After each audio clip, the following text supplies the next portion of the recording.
Տիգրան Ավինյանը դժգոհ է Երևանի վարչական շրջանների աշխատանքից, թե ինչից նշում է կետ առ կետ։ Նախ վատ են իրականացրել իրազեկումը, տնտեսվարողները պարզվում է չգիտեին, որ պարտավոր են մաքրել իրենց տարածքը։ Կիևյան փողոցից 2 օր առաջ եղբորս հետ դուրս եմ գալիս իրենց շքամուտքից, այդտեղի խանութի տերը մաքրում է դիմացի հատվածը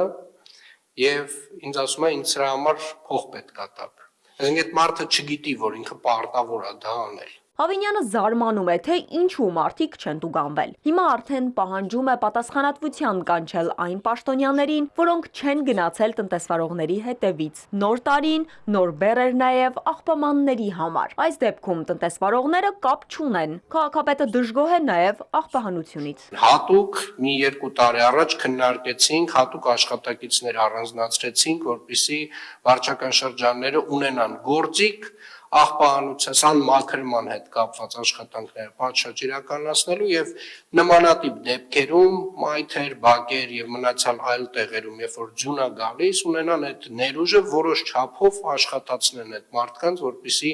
ծայրահեղ խնդիր չունենան։ Ես 1-ից 3 քեզ մարդիկ տուն են եղել։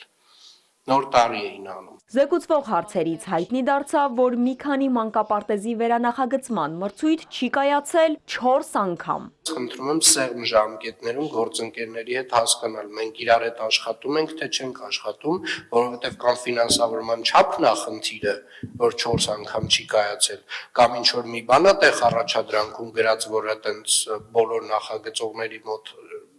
ինչ որ հարց է առաջացնում, որ չեն մասնակցում։ Եվ ամենասպասված ու այդպես էլ իրականություն չդարձած նախագիծը՝ Աջափնյակի մետրոն։ 98 միլիարդ դրամ կտա կառավարությունը։ Կայարանը պատրաստ կլինի մինչև 2031 թվականը։ Պատրաստման խնդրում եմ ժամկետ ասեք, հիմա բոլորը լսում են։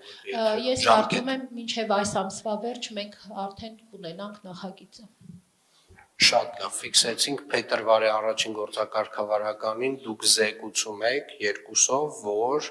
Ծիգից, քաղաքապետարանից հաստատող ուղարկվել է կառավարություն նախագիծը։ Շատ մեծ անհավատություն կա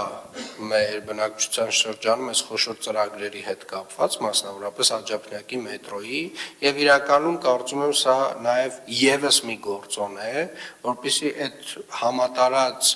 անհավատությունը մի օր 180 աստիճան փոխվի եւ կոտրվի։ Եվ իրականում այս տարվա ընթացքում ես ակնկալում եմ ձեզնից եւ ձեզանից Տիկին Թևանյան, որ այստեղ իրապես գործուն քայլեր են կանելու։ Երևանի տրանսպորտային համակարգում էլի փոփոխություն կլինի, երբ 18 մետրանոց 250 ավտոբուս լինի։ Որոշ փողոցներում մուտք կլինի միայն հանրային տրանսպորտի համար, այլ մեքենաների մուտքը կարգելվի։ Ալադավթյան, Էպիկենտրոն։